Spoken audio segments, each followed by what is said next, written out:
नमस्कार दोस्तों, स्वागत है आपका आपके अपने चैनल द HML SD में।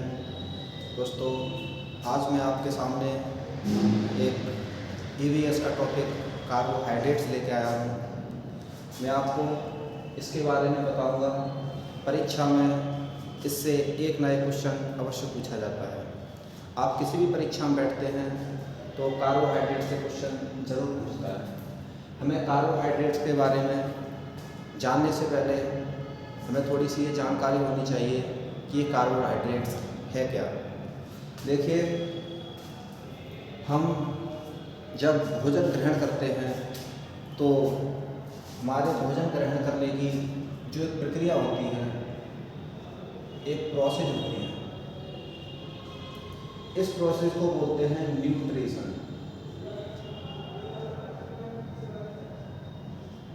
हमारे भोजन ग्रहण करने की जो प्रक्रिया होती है, इसे हम न्यूट्रिशन बोलते हैं। ये मार्कर थोड़ा दिख नहीं रहा है तो मैं कलर चेंज कर देता हूँ। मैं ये मार्कर ले लेता हूँ। एक शब्द होता है न्यूट्रिशन। हम पहले थोड़ा सा इसके बारे में जान लेते हैं। तो मैं आपको बता देता हूँ, हमें अपने शरीर से कार्य करने के लिए, हम जो भी क्रियाएं करते हैं उसके लिए हमें ऊर्जा की आवश्यकता होती है। हमें जो एनर्जी की आवश्यकता होती है, इस एनर्जी को प्राप्त करने के लिए हमें कुछ भोजन की भी आवश्यकता पड़ेगी। तो हमारा जो भोजन है, उस भोजन को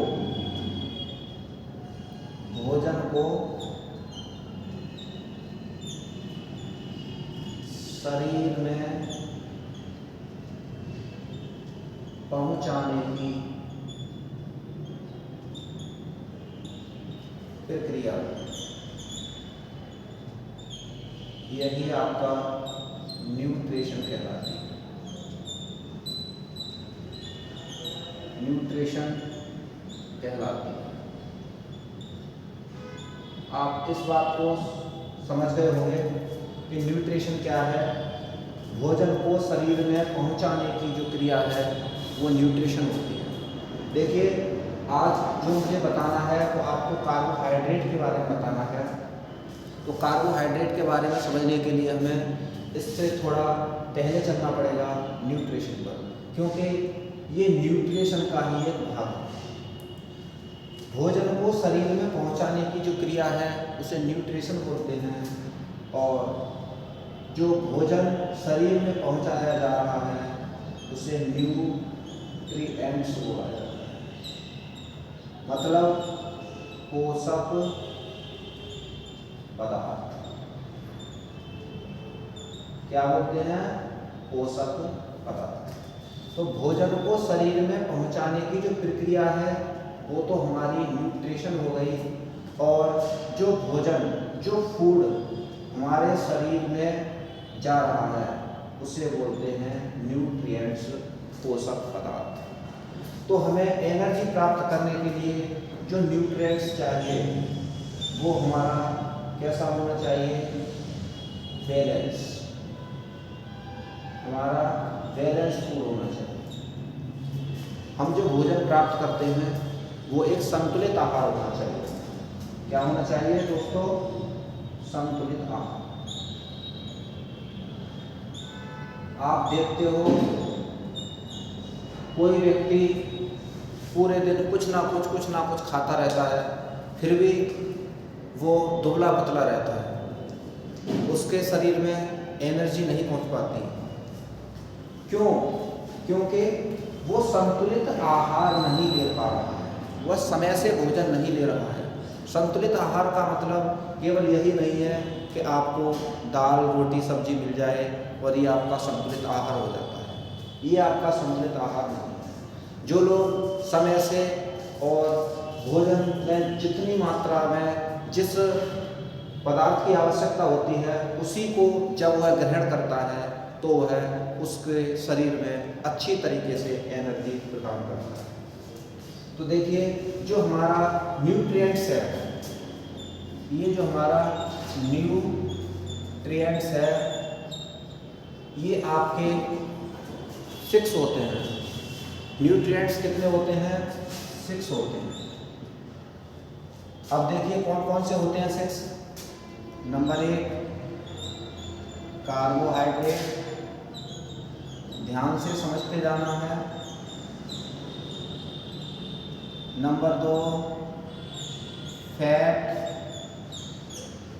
नंबर 3 प्रोटीन,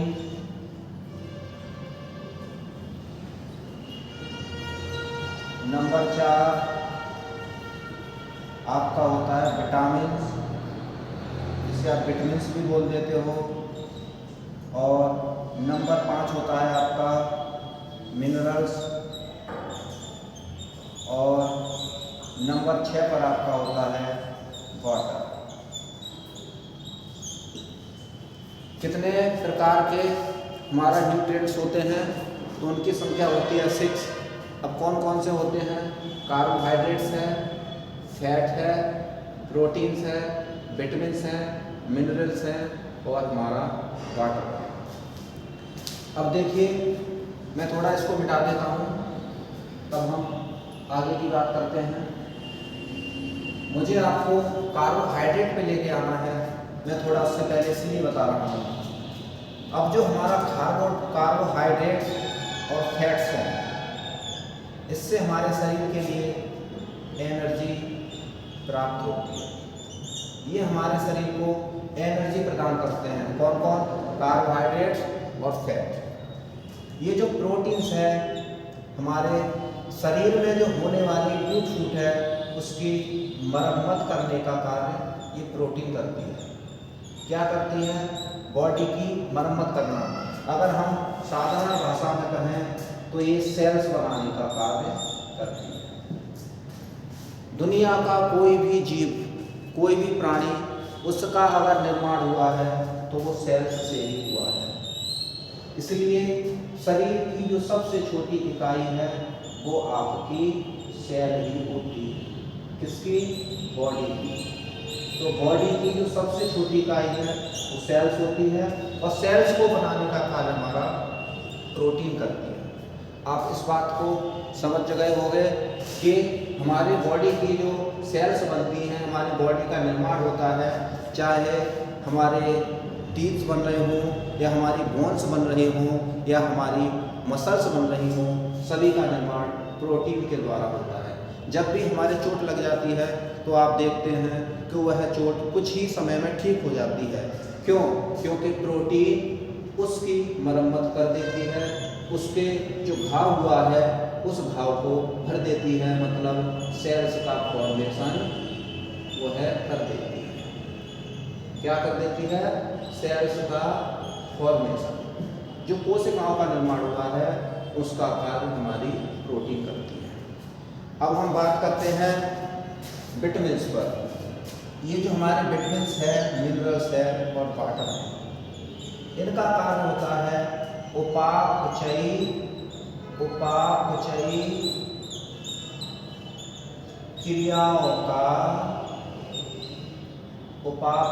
क्रियाओं का नियंत्रण करना। उपापचयी क्रियाओं का नियंत्रण करना। तो जो उपापचयी क्रियाओं का नियंत्रण करने का कार्य हमारे विटामिन्स, मिनरल्स और वाटर करते हैं। अब आप सोच रहे होंगे ये उपापचयी क्रियाएं क्या होती हैं? जब मैं आगे इसका टॉपिक लेके आऊँगा तो इसके बारे में आपको डिटेल से समझाऊंगा। मेरा जो आज का टॉपिक कार्बोहाइड्रेट्स है, मुझे आज इसको आपको अच्छे से डिफाइन करना है। तो दोस्तों मैंने आपको बताया जो न्यूट्रिएंट्स है ये 6 होते हैं: carbohydrates, fat, protein, vitamins, minerals और वाटर। कार्बोहाइड्रेट और फैट से एनर्जी प्राप्त होती है, प्रोटीन्स सेल्स बनाने का कार्य करती हैं, और हमारे विटामिन्स, मिनरल्स और वाटर उपापचयी क्रियाओं को नियंत्रण करते हैं। मैं उपापचयी क्रियाओं को थोड़ा सा आपको बता देता हूँ क्या होती है। थोड़ी सी मैं आपको उपापचयी क्रिया के बारे में बताता हूँ। देखिए उपापचयी क्रिया जो होती है ये होती है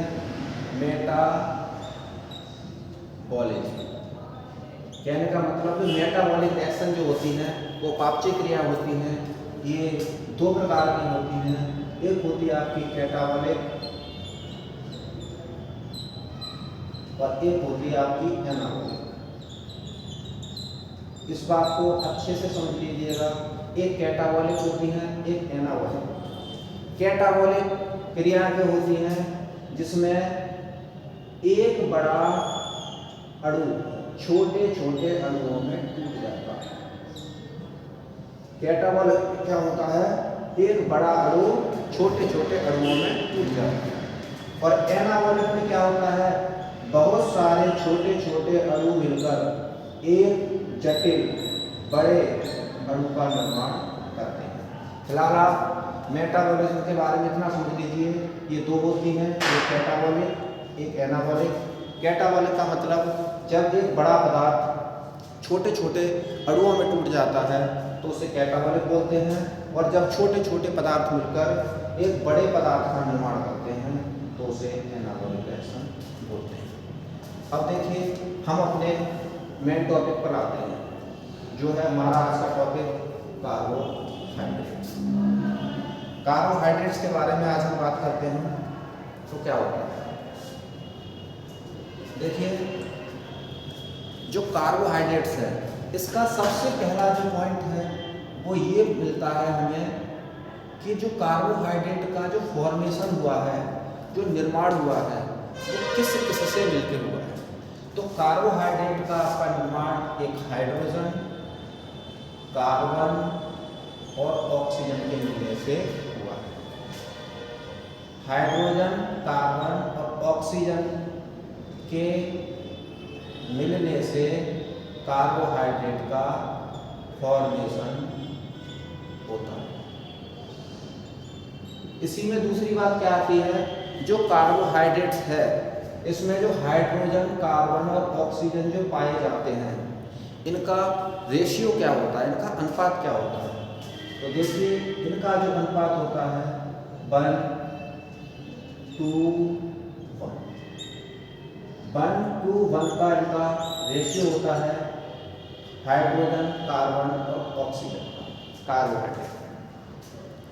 कार्बोहाइड्रेट आपको जब भी देखने को मिलेंगे तो उनका रेशियो यही देखने को मिलेगा 1:1। इसमें अगली बात क्या आती है हम वो देख लेते हैं। पहला पॉइंट हमें मिला कि कार्बोहाइड्रेट का जो फॉर्मेशन होता है वो हाइड्रोजन, कार्बन और ऑक्सीजन के मिलने से होता है। दूसरी बात, हमारी बॉडी को अगर सबसे ज़्यादा एनर्जी प्राप्त होती है तो वो कार्बोहाइड्रेट से ही प्राप्त होती है। दूसरा पॉइंट क्या है, हमारे शरीर को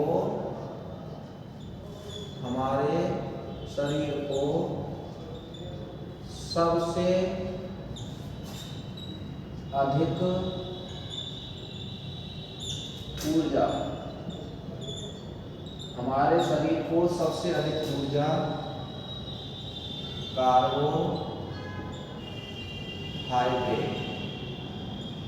कार्बोहाइड्रेट से प्राप्त होती है। दूसरा पॉइंट हमारा क्या कहता है कि हमारे शरीर को सबसे अधिक ऊर्जा कार्बोहाइड्रेट से प्राप्त होती है, और कितनी, लगभग 70%। 70% ऊर्जा हमें कार्बोहाइड्रेट से प्राप्त होती है। अब देखिए, अब हमारा तीसरा पॉइंट क्या कहता है कि जो कार्बोहाइड्रेट है 1 ग्राम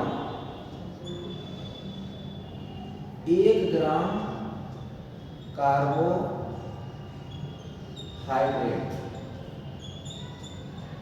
के जलने से, या तो कह दीजिए जलने से,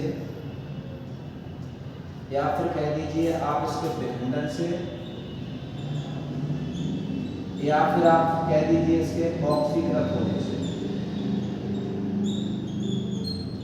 विखंडन, जलना, ऑक्सीजन होना, ऑक्सीकरण होना, इससे 4.2 किलो कैलोरी, 4.2 किलो कैलोरी ऊर्जा प्राप्त होती है। मैं जो आपको बता रहा हूँ पॉइंट्स 1 बताया, 2 बताया, 3 बताया, ये सब परीक्षा की दृष्टि से हैं। ये परीक्षा में बहुत पूछे जाते हैं, ये आपका कई बार पूछा गया है। हमारे शरीर को 1 ग्राम कार्बोहाइड्रेट के जलने से कितनी एनर्जी प्राप्त होती है, ये आपको कई बार पूछा गया है। आगे की जब हम बात करते हैं, 3 पॉइंट हुए हमारे, ये आप अच्छे से देख लीजिए पहले, फिर मैं आगे बताता हूँ आपको। देखिए पॉइंट नंबर 4, कार्बोहाइड्रेट की जो सबसे छोटी इकाई है, सबसे छोटी इकाई, कार्बोहाइड्रेट की जो सबसे छोटी इकाई है वो होती है ग्लूकोज। कार्बोहाइड्रेट की सबसे छोटी इकाई होती है ग्लूकोज। अब हम आगे बात करते हैं कि जो हमारा कार्बोहाइड्रेट है ये होता कितने प्रकार का है। हमें 4 पॉइंट मिले, इंपोर्टेंट 4 पॉइंट। पहला पॉइंट क्या होता है हमारा कि कार्बोहाइड्रेट का निर्माण किसके मिलने से हुआ है, हाइड्रोजन, कार्बन और ऑक्सीजन। इसका अनुपात क्या है, 1:1 का। नंबर 2 पॉइंट क्या कहता है कि हमारे शरीर को अगर सबसे ज़्यादा एनर्जी कहीं से प्राप्त होती है तो वो कार्बोहाइड्रेट से ही प्राप्त होती है। और हमारा जो तीसरा पॉइंट है वो क्या कहता है कि जब 1 ग्राम कार्बोहाइड्रेट्स को जलाया जाता है, 1 ग्राम कार्बोहाइड्रेट के जलने पर 4.2 किलो कैलोरी एनर्जी हमें प्राप्त होती है। चौथा पॉइंट है हमारा कि कार्बोहाइड्रेट की जो सबसे छोटी इकाई है वो ग्लूकोज है। अगला पॉइंट, ये जो ग्लूकोज है, जब बहुत सारे ग्लूकोज आपस में मिलते हैं तो किस बंध के द्वारा आपस में जुड़े होते हैं। मैंने क्या बोला कि ये जो ग्लूकोज है जब इसके अणु आपस में जुड़ते हैं तो किस बंध के द्वारा जुड़े होते हैं। तो इसको अच्छे से याद रखिएगा, ये ग्लाइकोसिडिक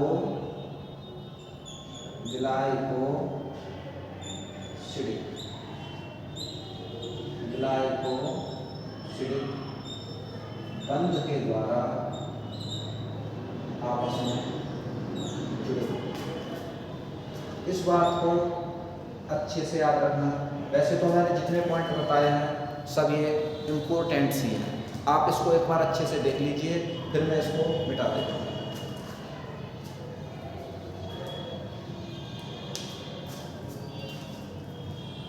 देखिए अब हम बात करते हैं कार्बोहाइड्रेट्स के प्रकार की, कि कार्बोहाइड्रेट्स होते कितने प्रकार के। कार्बोहाइड्रेट्स के टाइप की हम बात करेंगे कि कार्बोहाइड्रेट्स जो हमारे होते हैं वो कितने टाइप के होते हैं। देखिए मैं आपको बता देता हूँ कार्बोहाइड्रेट्स के टाइप। मैं यहाँ लिख देता हूँ कार्बोहाइड्रेट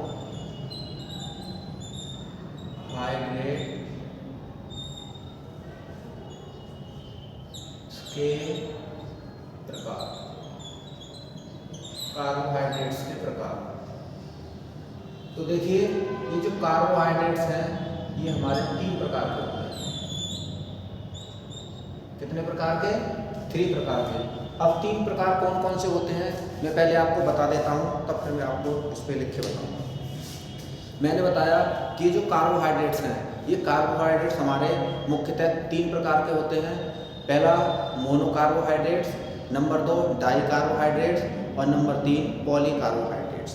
अब जो मोनोकार्बोहाइड्रेट्स होते हैं उसमें जो मोनो वर्ड लगा हुआ है, मोनो का मतलब होता है 1 मतलब 1, यानी ऐसे कार्बोहाइड्रेट्स जिनका निर्माण एक सैकेराइड से मिलकर होगा वो हमारे मोनोसैकेराइड्स, मोनोकार्बोहाइड्रेट्स हैं। और दूसरा मैंने बताया डाइसैकेराइड्स मतलब डाई कार्बोहाइड्रेट्स, तो डाई का मतलब होता है 2, तो ऐसे कार्बोहाइड्रेट्स जिनका निर्माण दो मोनोसैकेराइड्स के मिलने से होगा, तो हमारा वो होगा डाइसैकेराइड्स। अब बात आई पॉलीसैकेराइड्स की। जब दो से अधिक मोनोसैकेराइड्स आपस में मिलेंगे तो उनके द्वारा पॉलीसैकेराइड्स का निर्माण होगा। देखिए, पहला है हमारा मोनोसैकेराइड्स, नंबर 2 डाइसैकेराइड्स, और नंबर 3 है हमारा पॉलीसैकेराइड्स। 3 हो गए, मोनोसैकेराइड्स, डाइसैकेराइड्स और पॉलीसैकेराइड्स। अब ये जो मोनोसैकेराइड्स है, इसमें जो मोनो लिखा लगा हुआ है, मोनो का मतलब होता है 1, और यहाँ डाई है, डाई का मतलब होता है 2, और यहाँ पॉली है, तो पॉली को आप जानते हो 2 से, यानी कि इसमें लिख देता हूँ मैं,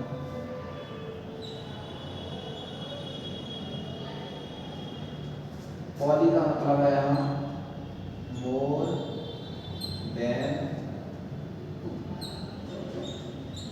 और ये जो सबके साथ में सैकेराइड से वर्ड जुड़ा हुआ है, ये जो सैकेराइड्स, तो मैं यहाँ लिख देता हूँ जो सैकेराइड्स है, सैकेराइड्स का मतलब होता है शर्करा। सैकेराइड्स का मतलब होता है शर्करा। इतनी बात सबके समझ में आई? आपको इतनी बात समझ में आई? तो मैं आगे की बात करता हूँ। मैंने बताया कार्बोहाइड्रेट 3 प्रकार के होते हैं, मोनोसैकेराइड्स, डाइसैकेराइड्स और पॉलीसैकेराइड्स, जिसमें मोनो का अर्थ होता है 1 और डाई का अर्थ होता है 2 और पॉली का मतलब होता है 2 से अधिक। अब देखिए, अगर मैं आपसे पूछूं कि इन तीनों में सबसे सरल प्रकार का कार्बोहाइड्रेट कौन सा है, तो आप जानते हो कि यहाँ पे मोनो 1 से मिलकर बना हुआ है, तो सबसे सरल भी यही होगा, सबसे सरल प्रकार का कार्बोहाइड्रेट। क्या बोला मैंने? सबसे सरल प्रकार का कार्बोहाइड्रेट कौन सा है, तो आप बताओगे मोनोसैकेराइड। अगर मैं पूछता हूँ सबसे जटिल, ये होता है हमारा सबसे जटिल, तो आप क्या बताओगे? सबसे जटिल पॉलीसैकेराइड। अब देखिए, ये मैंने बता दिया सबसे सरल प्रकार का मोनोसैकेराइड्स और सबसे जटिल प्रकार का पॉलीसैकेराइड्स। अब हम आगे की बात करते हैं। अगर मैं आपसे बोलूं कि जो मोनोसैकेराइड्स हैं वो हैं कौन कौन से, इस बात को अच्छे से ध्यान रखना। जो हमारे मोनोसैकेराइड्स हैं वो हैं कौन कौन से, तो ये हमारे मुख्यतः 3 हैं। कौन कौन से? ग्लूकोज, फ्रक्टोज और गैलेक्टोज। कौन कौन से? ग्लूकोज, फ्रक्टोज और गैलेक्टोज। क्या आपको अच्छे से साफ नजर आ रहे हैं? ग्लूकोज, फ्रक्टोज और गैलेक्टोज। अब देखिए, मैं आपको एक बात और अच्छे से क्लियर कर दूं कि कोई भी मोनोसैकेराइड होगा उसका फॉर्मूला C6H12O6 ही होगा।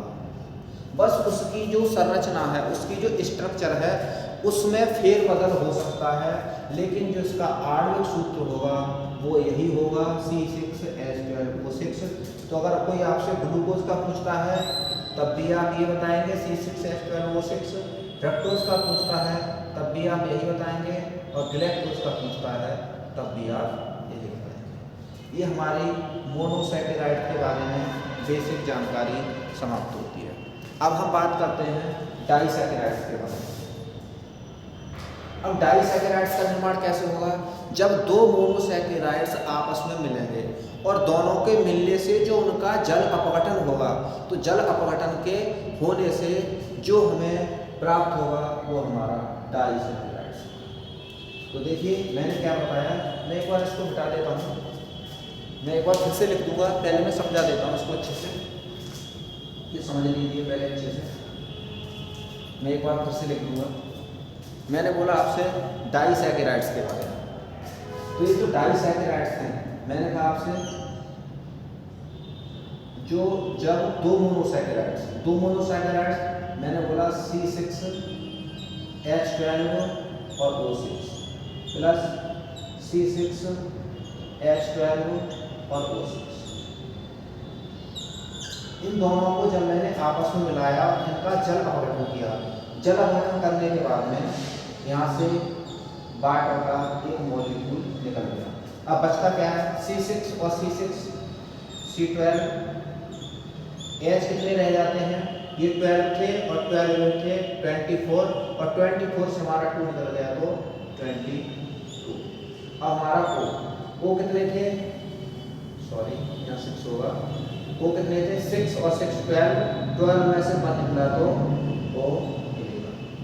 अब देखिए कि जो भी डाइसैकेराइड्स होगा उसका फॉर्मूला C12H22 और O11 ही होगा। इस बात को अच्छे से जान लीजिए। मैंने क्या बताया, डाइसैकेराइड्स कब बनता है, जब दो मोनोसैकेराइड्स आपस में मिलते हैं और उनका जब जल अपघटन किया जाता है तो हमारा डाइसैकेराइड्स प्राप्त होता है। और डाइसैकेराइड्स का फॉर्मूला क्या है, C12H22O11। कोई भी डाइसैकेराइड्स होगा उसका फॉर्मूला C12H22O11 ही होगा। अब देखिए डाइसैकेराइड्स हैं कौन कौन से, मैं उनका यहाँ पे नाम लिख देता हूँ। जो हमारे डाइसैकेराइड्स कौन कौन से हैं, माल्टोज, एक है आपका सुक्रोज और एक है आपका लैक्टोज। माल्टोज, सुक्रोज और लैक्टोज, ये तीन हमारे मुख्यतः डाइसैकेराइड्स हैं। अब ये तो हमारे समझ में आ गया कि डाइसैकेराइड्स हैं, और हमें ये भी पता चल गया कि कौन कौन से कितने मोनोसैकेराइड से मिलकर बना है, तो 2 सैकेराइड से और उनके जल अपघटन करने से। अब हमें ये भी तो पता होना चाहिए कि ये जो मोनोसैकेराइड्स मिले हैं कौन कौन से मोनोसैकेराइड्स मिले हैं। वो तो कौन कौन से मोनोसैकेराइड्स मैंने आपको बताया, ग्लूकोज, एक बताया आपको फ्रक्टोज और एक बताया आपको ग्लैक्टोज। मैंने आपको 3 बताए। अब ये जो माल्टोज है, इनमें से कौन से 2 मिले हैं तब माल्टोज बना है, कौन से 2 मिले हैं तब सुक्रोज बना है, और कौन से 2 मिले हैं तब ग्लैक्टोज बना है, सॉरी लैक्टोज बना है। तो देखिए जब 2 ग्लूकोज, क्या, जब ग्लूकोज कितने 2 ग्लूकोज के अणु आपस में मिलते हैं तो माल्टोज का निर्माण होता है। और जब एक ग्लूकोज प्लस एक फ्रक्टोज, एक ग्लूकोज और एक फ्रक्टोज जब आपस में मिलते हैं तो हमारे सुक्रोज का निर्माण होता है। और जब एक ग्लूकोज प्लस एक ग्लैक्टोज जब ये आपस में मिलते हैं तो लैक्टोज का फॉर्मेशन होता है। ये तीनों मैंने आपको अच्छे से डिफाइन करके बता दिए कि माल्टोज का निर्माण कब होगा, जब 2 ग्लूकोज के अणु आपस में मिलेंगे तब माल्टोज बनेगा। जब तो एक ग्लूकोज और एक फ्रक्टोज, एक ग्लूकोज और एक फ्रक्टोज जब आपस में मिलेगा तो सुक्रोज का निर्माण होगा। और जब एक ग्लूकोज और एक ग्लैक्टोज आपस में मिलेंगे तो लैक्टोज का निर्माण होगा।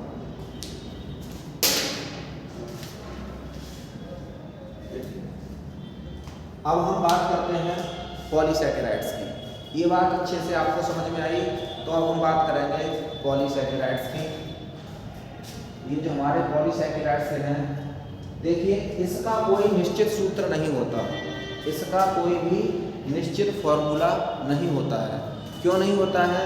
कि मैंने लिखा मोर देन 2, मैंने लिखा था मोर देन 2, इसका मतलब 2 से अधिक। जब मोनोसैकेराइड्स मिलेंगे तो पॉलीसैकेराइड्स बनाएंगे। अब 2 से अधिक कितने भी हो सकते हैं, 4 भी हो सकते हैं, 6 भी हो सकते हैं, 10, 100, 200, 1000 कितने भी हो सकते हैं। तो इसलिए इसका कोई निश्चित सूत्र नहीं होता है। तो इसलिए हम यहाँ ये लिख सकते हैं CnHnOn, बस इतना हम यहाँ लिख सकते हैं। अब देखिए पॉलीसैकेराइड्स होते कौन कौन से हैं, ये आप देख लीजिए। जैसे मैंने बोला स्टार्च, स्टार्च आपका पॉलीसैकेराइड्स। मैंने बोला सेलुलोज, सेलुलोज आपका पॉलीसैकेराइड्स। मैंने लिखा ग्लाइकोजन, ग्लाइकोजन आपका पॉलीसैकेराइड्स है। फिर मैंने लिखा काइटिन, ये भी आपका पॉलीसैकेराइड्स है। काइटिन आपको ज़्यादा नीचे हो गया, दिखाई नहीं दे रहा होगा, तो मैं इसको थोड़ा ऊपर लिख देता हूँ, यहाँ लिख देता हूँ। 3 ये हो गए, एक यहाँ और लिख लेना, ये काइटिन। ये आपके पॉलीसैकेराइड्स हैं। अब देखिए इसमें एक बहुत बड़ा कंफ्यूज आता है। अब वो क्या, जब एग्जामिनर क्वेश्चन बनाता है तो आपको इसमें फंसाएगा। अब वो क्या फंसाएगा, ये आपने सबने देख लिया, देख लीजिए एक बार।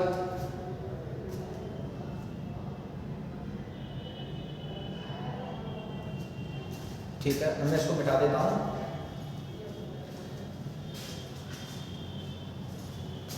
देखिए हमें क्या कंफ्यूजन होता है, वो ये होता है जब भी इनमें से इसका जो प्रीफिक्स होता है, प्रीफिक्स आप समझते हो, प्रीफिक्स का मतलब हिंदी में आप जैसे प्रत्यय बोल देते हो, प्रत्यय। अगर प्रीफिक्स आपका OSE लगा है, क्या लगा है, OSE, तो वो आपका क्या होगा, कार्बोहाइड्रेट, वो आपका कार्बोहाइड्रेट होगा। ये बात समझ में आई। और अगर प्रीफिक्स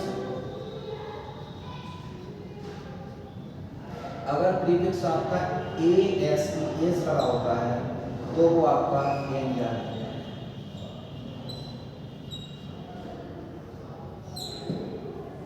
वो आपका एंजाइम होता है। अब देखिए मैं थोड़ा बीच में लिखता हूँ इसको, ये हटा के, ये तो आपने समझ लिया अच्छे से। यहाँ थोड़ा लिखता हूँ, मैंने बताया अगर प्रीफिक्स आपका OSE है तो वो कार्बोहाइड्रेट होगा, और अगर प्रीफिक्स आपका एज लगा हुआ है वो आपका एंजाइम। इस बात को बहुत अच्छे से समझ लेना। जैसे मैंने बोला आपको माल्टोज, और यहाँ लिखा मैंने माल्टेज। ये देखिए OSE है, इसलिए आपका कार्बोहाइड्रेट है, और यहाँ ASE है तो ये हमारा एंजाइम है। जो माल्टोज है ये हमारा कार्बोहाइड्रेट जो है वो अनाज में पाया जाता है, इस बात को लिख लीजिए, अनाज में पाया जाता है। ये हमारा जो माल्टोज है ये अनाज में हमें देखने को मिलता है। अब हम बात करते हैं लैक्टोज की। अगर ये लैक्टोज लगा हुआ है OSE, तो ये आपका कार्बोहाइड्रेट है, और जब ASE लगा है तो ये आपका एंजाइम है। और ये जो लैक्टोज है ये हमारा दूध में पाए जाने वाला कार्बोहाइड्रेट। दोस्तों, मैंने आपको कार्बोहाइड्रेट्स के बारे में बताया और मैंने पूरी कोशिश की कि आप बहुत अच्छे से समझ पाएँ। तो मैं आशा करता हूँ कि आपको ये वीडियो अच्छे से समझ में आई होगी। अगर आपको ये वीडियो समझ में आई हो, अच्छे से मैंने समझाया हो, तो इसको लाइक करें, शेयर करें और सब्सक्राइब करना ना भूलें। और मैं आगे अपनी नई वीडियो लेके आऊँगा। कोशिश करूँगा कि अगली वीडियो प्रोटीन या वसा के बारे में लेके आऊँ, क्योंकि उनसे भी बहुत अच्छे खासे क्वेश्चन आपको हर परीक्षा में देखने को मिलते हैं। तब तक के लिए मैं विदा जाता हूँ। जय हिंद, जय भारत।